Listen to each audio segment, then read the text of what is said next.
आर्य प्रतिनिधि सभा अमेरिका के सभी पदाधिकारी महानुभाव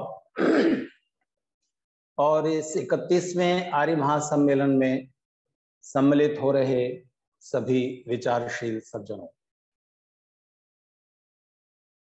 मनुष्य ने इस धरती पर जितने भी निर्माण किए हैं, रचना की है और आविष्कार किए हैं, उनमें उसकी सबसे सुंदर, सबसे महत्वपूर्ण रचना या आविष्कार समाज है। कोई भी मनुष्य अकेले अकेले जीवित नहीं रह सकता, उसे सबके साथ मिलकर जीना है।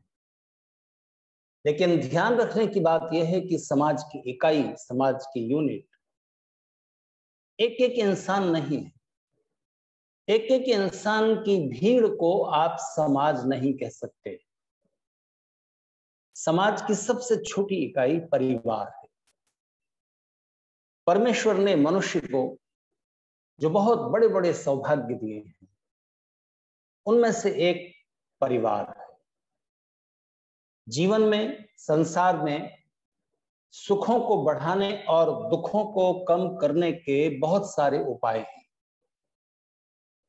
लेकिन उनमें सबसे महत्वपूर्ण उपाय परिवार है। क्योंकि जिन लोगों को आप प्रेम करते हैं और जो आपको प्रेम करते हैं, उनके साथ जब आप सुख शेयर करते हैं, सुख मल्टीप्लाई होता है, बढ़ता है। और जब आप दुख बांटते हैं तो दुख शेयर करने के बाद दुख रिड्यूस होते होते जीरो लेवल पर आ जाता है। तो परिवार बहुत सारे रिश्तों के सम्मिलन का नाम है। ध्यान दीजिए, पति और पत्नी मिलकर परिवार नहीं होते। फिर कहूंगा, पति और पत्नी मिलकर परिवार नहीं होते, वे सिर्फ दंपति होते हैं, कपल होते हैं। परिवार तो कम से कम 3 जनरेशन आपस में जुड़ी हुई हो, अगर नजदीक नजदीक ना भी रह रहे हो तो भी प्रेम और सहयोग की भावनाओं से जुड़े हुए हों, तो वो परिवार है। जैसे कि कोई वृक्ष, कोई ट्री ऐसे भी बढ़ता है और ऐसे भी फैलता है, वर्टिकल, हॉरिजॉन्टल, दोनों तरह से। ठीक इसी तरह से परिवार की वृद्धि एक तो इस तरह होती है, हम, हमारे माता पिता, हमारे बाद वाली जनरेशन, और दूसरे परिवार फैलता है इस तरह से, हम, हमारे भाई बहन, हमारे कजिन्स, पत्नी के भाई बहन और कजिन्स, पति के भाई बहन और कजिन्स, हमारे फ्रेंड्स, हमारे रिलेटिव्स, नेबर्स। इस तरह परिवार के फैलने की कोई लिमिट नहीं है। इस तरह परिवार कहां तक बढ़ सकता है? जहां तक आपके प्रेम का दायरा फैल सकता है, उतना बड़ा आपका परिवार होगा। और आपको प्रेम करने वाले लोगों की संख्या जितनी अधिक होगी और जितनों के साथ आपका मेल जोल बना रहेगा, उतना ही आपका सुख मल्टीप्लाई होगा और दुख रिड्यूस होंगे। इसलिए विवाहित होने के बाद परिवार में वृद्धि होती है। जब नई जनरेशन के सदस्य युवा हो जाते हैं और शादी संबंध से जुड़ते हैं, तब एक और परिवार का संबंध बढ़ता है। तो हमारे जितने भी रिश्ते हैं, उन रिश्तों का दायरा सबसे पहला होता है रक्त संबंध का, ब्लड रिलेशन का। फिर होता है मैरिटल रिलेशन। फिर होते हैं हमारे किसी स्वार्थ से जुड़े हुए रिश्ते, कोई सेल्फिशनेस, कोई हमारा स्वार्थ पूरा हो रहा है किसी के द्वारा, तो उससे हमारा रिश्ता जुड़ जाता है। जैसे एक दुकानदार, एक व्यापारी का रिश्ता अपने कस्टमर के साथ हो। फिर एक और बड़ा गहरा रिश्ता होता है वैचारिक, विचारों का। जैसे मैं यहां बैठा हूं, बोल रहा हूं, आप अपने अपने घर में इस जूम लिंक से जुड़े हुए हैं, लेकिन विचारों की एकता है। इसलिए जब अपने विचारों को मानने वाला, अपने ही जैसे विचारों का कोई व्यक्ति कहीं दूर देश में अनायास मिल जाता है, तो आप उससे एक नजदीकी महसूस करते हैं। इन सारे रिश्तों के केंद्र में है वैवाहिक रिश्ते। और ध्यान दीजिए, मैंने आपसे कहा, मनुष्य को परमेश्वर ने जो बहुत बड़े बड़े सुख दिए हैं, उनमें से एक बड़ा सुख रिश्तों का है, रिलेशंस का है। अगर रिश्ते ना हो, कोई आपको प्रेम करने वाला ना हो, तो जीवन दूभर हो जाएगा। इसलिए जो लोग अविवाहित रहते हैं, ब्रह्मचारी रहते हैं, सन्यासी हो जाते हैं, उनको भी परिवार की सृष्टि करनी पड़ती है। और वो परिवार डिफरेंट तरीके का होता है। उनके शिष्य होते हैं, उनके अनुयायी होते हैं, उनके सहयोगी होते हैं, उनकी संस्था और संगठन से जुड़े हुए लोग होते हैं, वो उनका परिवार है। तो इसके बिना जीवन नहीं चलेगा। तो हमें सुखपूर्वक जीने के लिए 3 तरह के लोगों की जरूरत होगी। एक वो जो हमारे सुख में हमसे ज्यादा सुखी होंगे, नेचुरली हमारे दुख में हमसे ज्यादा दुखी भी होंगे। कौन होते हैं वो होते हैं हमारे पेरेंट्स, हमारे माता पिता, हमारे दादा दादी, नाना नानी, उसी कैटेगरी के लोग, हमसे बड़े लोग, जिन्होंने हमें गोद में खिलाया, हमें एक एक कदम चलने में सहयोग किया, हमें अपना प्यार और दुलार दिया, हमें प्रेरणाएं दी, आगे बढ़ने की अपेक्षाएं हमसे रखी। हमारे सुख में वो हमसे ज्यादा खुश होते हैं। आपका बड़े से बड़ा अचीवमेंट छोटा रह जाएगा, अधूरा रह जाएगा, और उसका कोई रस नहीं मिलेगा जब तक ऐसे लोग ना हो जो आपके अचीवमेंट में आपसे ज्यादा खुश हो सके। मान लीजिए आप अमेरिका में जाकर बस गए हैं, कनाडा में, भारत से बाहर किसी दूसरे देश में। वहां जाकर आप बड़े इंडस्ट्रियलिस्ट हो जाते हैं या पॉलिटिक्स में प्रवेश करते हैं और वहां की किसी बड़ी ऊंची पोस्ट पर अधिष्ठित हो जाते हैं। आपके मन को पूरी तृप्ति तब तक नहीं मिलती जब तक भारत में आपके बड़े लोग और आपके रिलेटिव्स और आपके फ्रेंड्स ये जान न लें कि हमारे बीच का एक इंसान वहां पहुंचकर इतना बड़ा आदमी हो गया है। याद कीजिए जब आपने 10th क्लास में बहुत अच्छे मार्क्स पाए थे, तो सबसे ज्यादा खुशी किसको हुई थी? आपसे ज्यादा खुशी आपके माता पिता। कभी आपने ये सोचा कि बेटे बेटी जब जवान होने लगते हैं तो उनके माता पिता को उनकी शादी की चिंता क्यों होने लगती है? क्या बेटा शादी कर ले, बेटी की शादी कर दे। माता पिता कहते हैं कि भाई शादी कर लो, बेटा कहता नहीं अभी मुझे और पढ़ना है, बेटी कहते नहीं मुझे अभी और पढ़ना है, अभी और मैं जॉब कर लूं जरा और थोड़ा प्रमोशन। और माता पिता चिंतित हो, क्यों क्यों भाई चिंता करते हो? कारण साइकोलॉजिकल। अंदर अंदर कोई है जो ये कहता है कि कोई दिन तो होगा जब हम नहीं होंगे, तब हमारे बेटे हमारी बेटी के सुख में हमसे ज्यादा सुखी होने वाला, इनसे ज्यादा सुखी होने वाला और इनके दुख में इनसे ज्यादा दुखी होने वाला कोई नहीं होगा। तो कम से कम कोई ऐसा तो हो जो इसके सुख में इससे ज्यादा सुखी ना हो पर इक्वल इसके बराबर सुखी हो, और इसके दुख में बराबर दुखी हो। ऐसा एक ही होता है जीवन में, एक ही होता है। कौन? आपका जीवन साथी, पति या पत्नी। क्योंकि उन दोनों की ईगो एक दूसरे में मर्ज हो जाती है। दोनों के सुख एक हो गए, दुख एक हो गए, अचीवमेंट्स एक हो गए, अल्टीमेट गोल एक हो गए, उन गोल्स को अचीव करने का रास्ता एक हो गया। तो ये 2 तरह के लोग हो गए, एक वो जो हमारे सुख में दुख में हमसे ज्यादा सुखी दुखी होते हैं, एक वो जो हमारे इक्वली दुखी सुखी होते हैं। तीसरे एक और कैटेगरी है, और वो लोग जो हमारे सुख में हमसे ज्यादा या हमारे बराबर सुखी तो नहीं होंगे, थोड़ा कम होंगे। हमारे सुख में हमसे कम सुखी होंगे, नेचुरली हमारे दुख में भी हमसे कम दुखी होंगे। उनकी भी जरूरत होती है। वो होते हैं हमारे भाई बहन, हमारे कजिन्स, हमारे फ्रेंड्स, हमारे रिलेटिव्स, हमारे नेबर्स। उनकी भी जरूरत होती है। क्यों? एग्जाम्पल, मान लीजिए परिवार में किसी को अचानक चक्कर आए और वो गिर गया, बेहोश हो गया, पता नहीं क्या हुआ है, ब्रेन हेमरेज हुआ है, हार्ट अटैक हुआ है, हिस्टीरिया का फिट है, क्या पता नहीं, बीपी हाई हो गया, क्या हुआ है। तो जो आपके सुख में आपसे ज्यादा सुखी होते हैं, माता पिता, दादा दादी, नेचुरली वो दुख में ज्यादा दुखी भी होते हैं, तो वो घबरा जाएंगे, होशो हवास खो बैठेंगे, सही डिसीजन नहीं ले पाएंगे, किसको फोन करें, एम्बुलेंस बुलाएं कि पुलिस को बुलाएं कि कार में डालें कि किस हॉस्पिटल में ले जाएं, परेशान हो जाएंगे। और जो आपके सुख में बराबर सुखी हैं, आपकी पत्नी या पति, तो दुख में भी बराबर दुखी और सुखी हैं, उनके भी हाथ पैर फूल जाएंगे, वो भी परेशान हो उठेंगे और सही डिसीजन नहीं ले पाएंगे। और जिसको आपके सुख से दुख से कोई मतलब ही नहीं, वो क्यों आपकी केयर करेगा, चिंता करेगा? तो जो आपके सुख में सुखी तो था, आपको करोड़ रुपए मिल गए, बिजनेस में आपको प्रॉफिट हुआ, भाई को खुशी तो होती है, पर आप जितनी नहीं। आप बहुत ऊंची पोस्ट पर पहुंच गए, उसको खुशी तो होती है, पर आप जितनी नहीं, वो उतनी नहीं होती जितना वो खुद उतना प्रॉफिट ले पाता है, खुद उस पोस्ट पर पहुंच जाता, पर होती तो है। तो आपके सुख में सुख है पर कम, नेचुरली दुख में दुखी है पर कम। वो पूरे होशो हवास से आपको ठीक जगह ले जा सकेंगे और आपकी पूरी केयर कर सकेंगे। इन 3 तरह के लोगों के सम्मिलन का नाम होता है परिवार। और इस परिवार को जिन सभ्यताओं ने उजाड़ दिया है, वे लोग भाग्यहीन हैं। चौड़ी सड़कें, 24 घंटे बिजली, बहुत सारी सुविधा और लग्जरी के बीच अगर इंसान अकेला है तो सोचेगा कि मैं किस लिए जी रहा हूं।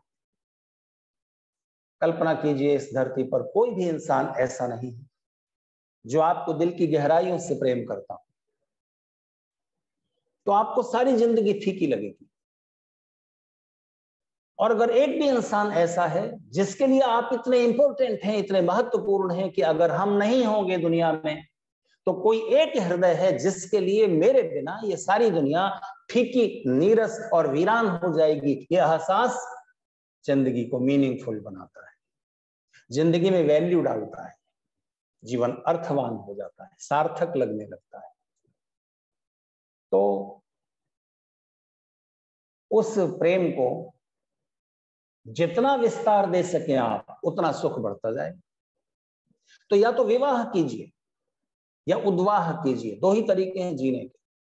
या तो किसी एक आत्मा के साथ, अगर स्त्री हो तो पुरुष शरीर में आए हुए जीवात्मा के साथ, पुरुष हो तो स्त्री शरीर में आए हुए जीवात्मा के साथ इतना गहरा योग, जुड़ाव स्थापित करना कि 2 शरीर एक प्राण हो जाओ, तो आप आनंद की एक झलक पा सकोगे, आपको जीवन की सार्थकता समझ में आएगी। और या फिर उद्वाह करना, परमात्मा के साथ फिर इतना एकाकार हो जाना कि परमात्मा जैसे ही आनंद में डूब सको। अगर दोनों में से कुछ भी हासिल नहीं हुआ तो जीवन व्यर्थ है।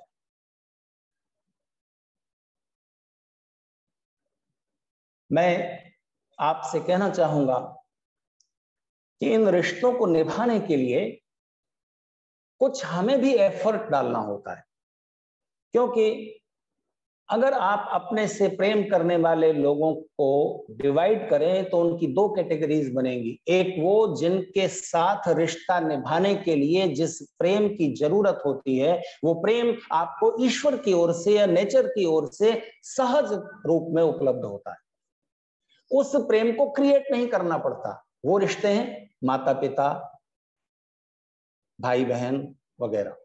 जैसे माता पिता का बच्चों के साथ, बच्चों का माता पिता के साथ जो प्रेम है वो क्रिएट नहीं करना पड़ता, उसके लिए कोई एफर्ट नहीं डालना, वो नैसर्गिक है, नेचुरल है। उदाहरण के लिए, अगर आप किसी माँ से ये प्रपोजल करो, उसके सामने ये प्रस्ताव रखिए कि तेरे बच्चे से ज्यादा खूबसूरत, ज्यादा गुणवान, ज्यादा बलवान, ज्यादा योग्य ये दूसरा बच्चा, इसे प्यार करो, करेंगे? माता पिता को अपना ही बच्चा, बेटा या बेटी प्रिय लगेगा, चाहे वो कैसा भी हो, विकलांग हो, हैंडीकैप्ड हो, मेंटली रिटार्डेड हो, तो भी माता पिता अपने बच्चे को बहुत प्यार करते हैं, उतना ही प्यार करते हैं जितना स्वस्थ बच्चे को, बल्कि ज्यादा करते हैं, क्योंकि उसमें करुणा भी शामिल हो जाती है, निस्वार्थ प्रेम होता है। इसी तरह किसी बच्चे के सामने आप ये प्रपोजल रखो कि तेरी मम्मी से ज्यादा खूबसूरत ये मिस वर्ल्ड, मिस यूनिवर्स, इससे प्यार कर, ये विश्व सुंदरी, करेंगे? कोई बच्चा करेगा? नहीं, उसे अपनी मां चाहिए, जैसी भी है। उस प्रेम में चेंज नहीं आता। लेकिन पति पत्नी के रिश्ते में पत्नी से ज्यादा खूबसूरत, ज्यादा गुणवती, योग्य कोई स्त्री संपर्क में आए, पति से ज्यादा सुंदर, बलवान कोई सुयोग्य पुरुष संपर्क में आए, तो इस बात की पूरी संभावना है कि मन का रुझान पत्नी या पति से हटकर दूसरी स्त्री या पुरुष की तरफ हो जाए, है कि नहीं? क्यों? क्योंकि पति और पत्नी का चुनाव आपका अपना है, जीवन साथी आपने चुना है, परमेश्वर ने उस तरह फिक्स नहीं कर दिया। जन्म के समय हमको नहीं पता था कि कौन से माता पिता के यहाँ हमारा जन्म होने जा रहा है। इसी तरह माता पिता को भी ये पता नहीं होता कि कौन सी सोल उनके बेटे बेटी के रूप में आ रही है। ये रिश्ता ईश्वर की तरह से पूरी तरह फिक्स है। लेकिन 50 लोगों के बीच में से आप अपना जीवन साथी चुनते हैं, वो चुनाव की फ्रीडम आपको है। ठीक है, उसमें डेस्टिनी की या ईश्वर की भी थोड़ी बहुत भूमिका जरूर रहती है, लेकिन चुनाव वो आपका होता है। इसीलिए पत्नी के प्रेम का पात्र बने रहने के लिए, पति के प्रेम का पात्र बने रहने के लिए अपना एफर्ट डालना पड़ता है। वो रिश्ता निभता रहे, इसकी टोटल रिस्पॉन्सिबिलिटी हमारी है, और उस प्रेम को क्रिएट करना पड़ता है। हाँ, और जीवन भर ये साधना चलती है कि हम अपने जीवन साथी के प्रेम के पात्र बने रहें। तो जीवन भर आपको 3 तरह के लोगों के साथ रिश्ता निभाना है। एक हमसे बड़े लोग, एक हमारे बराबर के लोग, तीसरे हमसे छोटे लोग। बड़े लोगों को रिस्पेक्ट देनी है, छोटे लोगों को प्यार देना है, स्नेह देना है, और बराबर के लोगों के साथ एडजस्ट करना है, निभाना है। छोटों को प्यार देना आसान होता है, कोई मुश्किल नहीं आती। बड़ों को रिस्पेक्ट देना भी आसान होता है, थोड़ा मुश्किल आती है। लेकिन बराबर वालों के साथ निभाना ज्यादा मुश्किल काम है। तो ये सारे रिश्ते किस तरह निभाए जाएं, इसके लिए वेद का एक मंत्र का प्रसाद स्वीकार कीजिए। मंत्र है, जीवन के रास्ते पर आप स्वस्ति के पथ पर कल्याण की ओर, सुख की ओर, आनंद की ओर, सौभाग्य की ओर बढ़ते चलें। इसके लिए जरूरी है कि जो आपके साथ चल रहे हैं या जिनके साथ आप चल रहे हैं, जो आपके इर्द गिर्द हैं, आसपास हैं, रिलेशन से बंधे हुए लोग हैं, उनमें और आप में 3 क्वालिटीज, 3 एट्रीब्यूट्स, 3 विशेषताएं होनी चाहिए। ददता, अग्नता, जानता। मैं दूसरे से कितना सुख ले लूं ये बात बाद की है, मैं सुख दे दूं ये चिंता पहले होनी चाहिए। इसलिए ध्यान दीजिए, जो हिंदू सेरेमोनियल प्रोग्राम होता है, जिसके बिना शादी कंप्लीट नहीं होती हिंदू परंपरा की, या हम उसको सही नाम दें तो वैदिक परंपरा की, आर्य सभ्यता की, तो उसमें सबसे मुख्य जो रिचुअल है वो ये है कि अग्नि के, फायर के चारों तरफ 7 बार 7 टाइम वो होने वाले पति और पत्नी चारों ओर घूमते हैं। क्यों? सारे धार्मिक समुदायों की एक कमजोरी है कि वो अपनी रिलीजियस रिचुअल्स को निभाते हैं बिना मीनिंग समझे, बिना उसका सिग्निफिकेंस समझे। इसलिए वो सिर्फ रिचुअल रह जाती है और उसका मैसेज हमें नहीं मिलता, तो उससे जो लाभ होना चाहिए था वो नहीं होता। तो चारों तरफ घूमते हुए अग्नि सेंटर में है, आपकी चारों तरफ की एक्टिविटी होगी, फिजिकल, इंटेलेक्चुअल, साइकोलॉजिकल, स्पिरिचुअल, किसी भी तरह की एक्टिविटी करना, उसके सेंटर में रखना जीवन का अल्टीमेट गोल। किस लिए कर रहे हैं आप ये काम? कुछ भी करने जा रहे हैं, पहले सोचिए इसका परिणाम सुख होगा कि नहीं। पर किसका सुख? अपना सुख तो हर कोई समझ लेता है, अपना सुख तो हर कोई ध्यान में ले आता है। रिश्ता निभाना है तो आपको सेंटर में रखना पड़ेगा कि मेरे इस काम से, मेरे इस एक्टिविटी से दूसरे को सुख मिलेगा कि नहीं मिलेगा। ददता, दानशील होना, दूसरे को मुझसे सुख पहुंच जाए ये पहले सोचना। अगर सुख नहीं पहुंचा सकते तो आपकी किसी भी एक्टिविटी का इफेक्ट दूसरे पर दुख के रूप में ना जाए। अघनत होना, अहिंसक होना, मेरे किसी भी काम से दूसरे को चोट न लगे, वो हर्ट न हो जाए, ना फिजिकली ना मेंटली। और तीसरा सूत्र है जानता। ये जानना, आप दुनिया की सारी बातें जानते हो, आप मेडिकल साइंस जानते हैं, इंजीनियरिंग जानते हैं, आप ये जानते हैं, वो जानते हैं, वो आपके सांसारिक प्रोफेशन के लिए उपयोगी है। रिश्ता निभाने के लिए यह जानना जरूरी है कि मेरी किस बात से इसे सुख पहुंचेगा और किस बात से दुख पहुंच सकता है। आप ये नहीं जानते तो बाकी सारी जानकारी इस मामले में दो कौड़ी की हो जाएगी। वेद में गृहस्थ आश्रम को अच्छी तरह निभाने के लिए और उसे सुख और आनंद से भर देने के लिए इतने सारे संदेश हैं, इतने संदेश हैं कि अब बचे हुए 9 मिनट 37 सेकंड में मैं आपसे उन सब पर चर्चा नहीं कर सकता और करनी भी नहीं चाहिए, क्योंकि फिर अगले सम्मेलन में आप क्या सुनेंगे? कुछ कुछ थोड़ा प्रसाद मिलता रहे, यही अच्छा है ना। लेकिन मैं जितने मंत्र हैं, बहुत सारे मंत्र हैं, उनका एसेंस आपके सामने रखना चाहता हूं। बहुत सारे पॉइंट्स हैं, उनमें से कुछ खास बातें आज मैं आपसे कह दूं।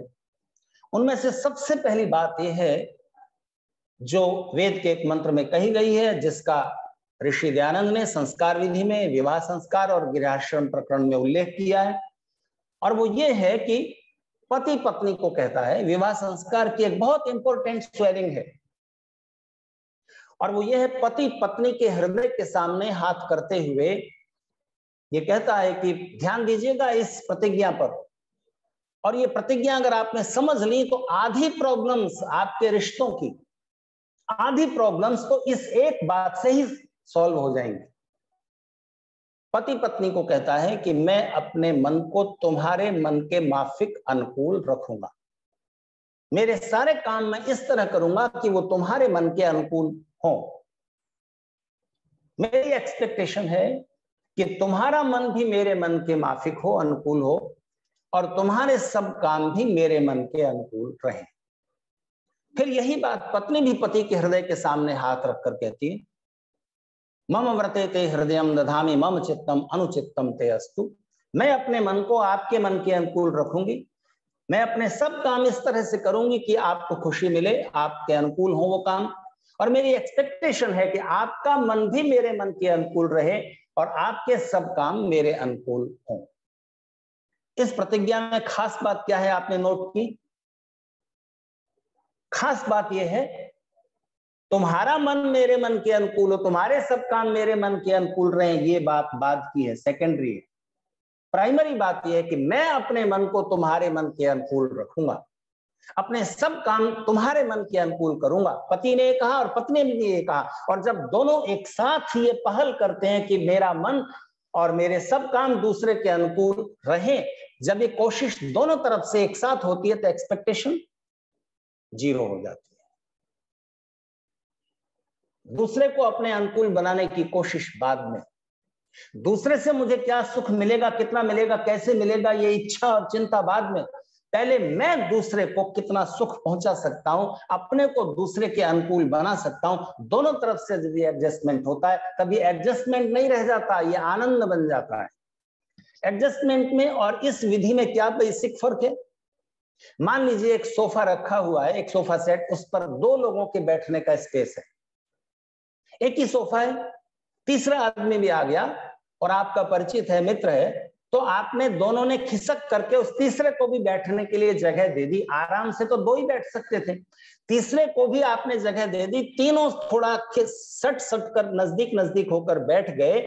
ये एडजस्टमेंट है, थोड़ी दूर तक जाएगा। जैसे ही एक और कुर्सी खाली हुई आप कहेंगे कि उठो भैया वहां बैठ जाओ ताकि हम आराम से बैठ सकें। लेकिन ये जो अनुकूलन है, मेरा अनुकूलन उसके लिए, दूसरे का अनुकूलन बाद में मेरे लिए, ये एडजस्टमेंट से ज्यादा ऊंची चीज है। इसको हम संगतिकरण कहते हैं। तो जब साथ निभाना है तो ध्यान रखिएगा, तेज चलना है तो अकेले जाओ, तेज चलना है तो अकेले चलो, पर दूर तक जाना है और किसी गोल तक पहुंचना है तो साथ चलो, मिलकर चलो। संगच्छध्वम वेद का संदेश, साथ मिलकर चलो। पर बीच में कॉम्प्लिकेशंस आएंगे, कॉन्फ्लिक्ट आएंगे, मतभेद होंगे, ओपिनियंस अलग अलग होंगी। ऐसा हो ही नहीं सकता कि दो इंटेलेक्चुअल्स में, दो बुद्धिमान समझदार लोगों में विचारों का टकराव न हो, ओपिनियंस अलग अलग न होंगे। पर ध्यान रखने की बात यह है कि मन में भेद न हो, मतभेद होंगे, मन भेद न हो। और अगर दोनों का लक्ष्य एक है कि दोनों का सुख बढ़ जाए, तो रास्ता निकल आएगा। भाई जीवन में सुख ही तो पाना है, तो वो कह रहा है कि नहीं इस रास्ते से चलो, दूसरा कह रहा है कि नहीं इस रास्ते से चलो, तो निर्णय हो जाएगा, निर्णय बड़े आराम से हो जाएगा कि क्या एक्शन लेना चाहिए, क्या डिसीजन लेना चाहिए, क्योंकि पर्पज दोनों का सुख है। तो जब आप इन बातों को ध्यान में रखते हैं तो संवाद में, बातचीत में कड़वाहट ना लाइए, डिबेट नहीं, डायलॉग, आर्ग्यूमेंट नहीं, डिस्कशन, डिस्कशन के लिए आर्ग्यूमेंट कीजिए। तो जब पति और पत्नी की ईगो एक हो जाती है तब सुख एक हो जाते हैं।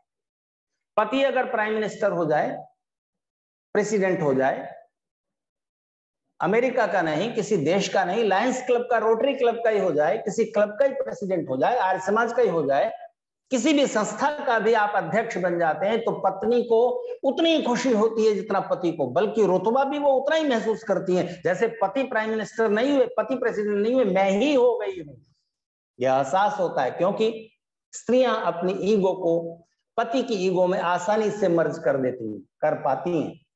और अगर पत्नी प्रेसिडेंट हो जाए तो पति को थोड़ा मुश्किल आती है, देर लगती, पर हो जाता है, कोशिश करने से हो जाता है। दोनों की ईगो एक हो गई। वेद की अपेक्षा है आप दोनों के मन इस तरह एक हो जाएं, पति और पत्नी के, जैसे दो गिलासों का पानी एक जगह मिला दिया, फिर उसको अलग नहीं कर सकते आप। पानी को डिवाइड कर सकते हो हाइड्रोजन ऑक्सीजन में, पर दो गिलासों का पानी एक जगह मिला देने के बाद फिर कोई तरीका नहीं है कि आप ये जांच सकें कि ये वाला पानी इस गिलास का और ये वाला पानी इस गिलास का। ऐसी एकता, प्रेम का वो गहरा तल पाने के लिए साधना लगती है, और वो जीवन भर का प्रोग्राम है। इसलिए वेद के इन सूत्रों को ध्यान में रखें। दूसरे का सुख पहले, मेरा सुख बाद में। और अनुव्रतः पितुः पुत्रो मात्रा भवतु सम्मना, पत्नी पत्ये मधुमतीम वाचम वदतु शांतिवाम। आपके बेटे, आपके बेटे बेटियां आपसे ज्यादा योग्य हों और आपके विचारों और संस्कारों की विरासत को संभालने वाले हों, अनुव्रती हों। प्रॉपर्टी तो आसानी से संभाल लेंगे बच्चे, कानून से संभाल लेंगे, पर आपके विचारों, संस्कारों, आपकी संस्कृति, आपके धर्म और संस्कृति की अच्छी परंपराओं को उन्होंने संभाला, तब समझना कि वो संतान है। संस्कृत में बेटे बेटी को संतान कहा जाता है। संतान यानी कंटिन्यूटी। जिन्होंने आपकी अच्छी विरासत को, जो आपकी जो अच्छे विचारों और संस्कारों की धारा थी, उसको कंटिन्यू किया, वो आपकी संतान है। तो जब आप दूसरे देश में रह रहे हैं तो मैं आप सब भारतवासी, जो भारत से गए हुए लोग जो दूसरे देशों में बसे हुए हैं, उनसे कहना चाहता हूं कि आप दो तरह से लाभान्वित होंगे। पश्चिमी सभ्यता का जो उत्तम है उसको चुन लीजिए और उससे अपने बच्चों को सीखने दीजिए, पर आपकी कल्चर, आपका रिलीजन, आपकी फिलोसॉफी का जो बेस्ट है, उससे भी बच्चों को डिस्कनेक्ट मत होने दीजिएगा। ये बहुत बड़ा नुकसान हो जाएगा। ये आर्य महासम्मेलन इसीलिए है। आज विश्व में बहुत सारी समस्याएं स्वामी आर्यवेश जी ने, स्वामी सुबोधानंद जी ने उन पर इशारा किया और वेद का क्या समाधान हो सकता है वो बताया। मैं आपसे कहना चाहता हूं कि अगर मनुष्य को सुख से जीना है, शांति से जीना है, तो वेद के ऋषियों के संदेशों की शरण में आना पड़ेगा। मुझे याद आई एक बात और वो सुनाते हुए बात समाप्त करूंगा। जॉर्ज बर्नार्ड शॉ, जो बहुत बड़े साहित्यकार, लेखक हुए, अमेरिका के ही थे, उन्होंने अपने 80वें जन्मदिन पर, अपने 80th बर्थडे पर एक बात कही थी एक प्रेस कॉन्फ्रेंस में। उन्होंने कहा कि जब मैं बच्चा था तो मेरे देश में होम्स थे, घर थे। आज जब मैं 80 साल का बूढ़ा हो गया हूं और पता नहीं कब मृत्यु आ जाएगी, मैं एक दुख अपने साथ में लिए हुए जाऊंगा, एक अफसोस कि जब मैं बच्चा था तब मेरे देश में होम्स होते थे, आज मेरे देश में सिर्फ हाउसेस रह गए। कहां पहुंचा है हमने सभ्यता को? भीड़ में मनुष्य को अकेला कर दिया है। अगर परिवार उजड़ जाएगा, अगर रिश्ते बिखर जाएंगे, तो मनुष्य को प्रेम करने वाला कोई नहीं होगा। सुपरफिशियल रिश्ते होंगे, बस ऊपर ऊपर से दिखने वाले। प्रेम की गहराई नहीं होगी, सहयोग नहीं होगा। इसलिए भले आप दूर दूर रह रहे हो, भले आपके प्रोफेशन, आपके बिजनेस अलग अलग हो जाएं, भाइयों के, बहनों के, लेकिन माता पिता, आप और आपके बच्चे, तीनों की, और भाई बहन और जो दूसरा विस्तार है परिवार का, उसमें नजदीकियां बनाए रखिए। आज संचार के साधनों ने हमें सुविधा भी दी है और दुविधा भी दी है। सबके हाथ में मोबाइल है और लैपटॉप है, और सब आपस की नजदीकी से डिटैच होकर के मोबाइल से कनेक्ट हो जाते हैं। कहीं मैंने पढ़ा कि जिसका कोई नहीं होता उसका मोबाइल होता है, और जिसका मोबाइल होता है वो किसी का नहीं होता, वो अपने का ही हो जाता है, बस स्क्रीन, और वो खुश है और दुनिया भर की वर्चुअल चीजों से जुड़ा हुआ है। एक बात कह दूं, ब्रिटेन में कुछ 1-2 साल पहले उस समय की दुनिया की सबसे लंबी उम्र वाली स्त्री ने प्राण छोड़े। उस समय उनकी उम्र 112 साल थी। 75 साल की उम्र में उन्होंने कंप्यूटर सीखना शुरू किया। 80 साल की उम्र में उनके 56,000 फॉलोअर्स थे सोशल मीडिया पर। किसी पत्रकार ने, जर्नलिस्ट ने उनसे पूछा कि आपने इतनी बड़ी उम्र में कंप्यूटर सीखना शुरू किया और सोशल मीडिया पर, उस प्लेटफॉर्म पर आपके 56,000 फॉलोअर्स हैं। तो उस बूढ़ी स्त्री ने बड़े दर्द के साथ ही कहा कि मेरे बच्चे, अगर मेरे अपने 5 लोग भी मेरे आसपास मेरी खोज खबर लेने वाले होते और कभी कभी फोन पर मेरा हालचाल पूछने वाले होते, तो मुझे इन वर्चुअल 56,000 लोगों की जरूरत क्या थी। नजदीकियां बनाए रखिए। परिवार बिखर जाएगा तो आप कितने भी समृद्धशाली हो जाएं, कोई प्रेम करने वाला नहीं तो ना सुख बढ़ेगा और ना दुख घटेगा। इसलिए फैमिली हार्मनी के जो वैदिक संदेश हैं उनको ध्यान में रखें। जो बातें छूट गई हैं उनको फिर कभी के लिए छोड़ता हूं। आप सबने मेरी बातों को धैर्य, शांति और प्रेम से सुना, और अमेरिका आर्य प्रतिनिधि सभा के पदाधिकारियों ने मुझे बोलने का अवसर दिया। इसके लिए मैं आप सबका धन्यवाद करता हूं।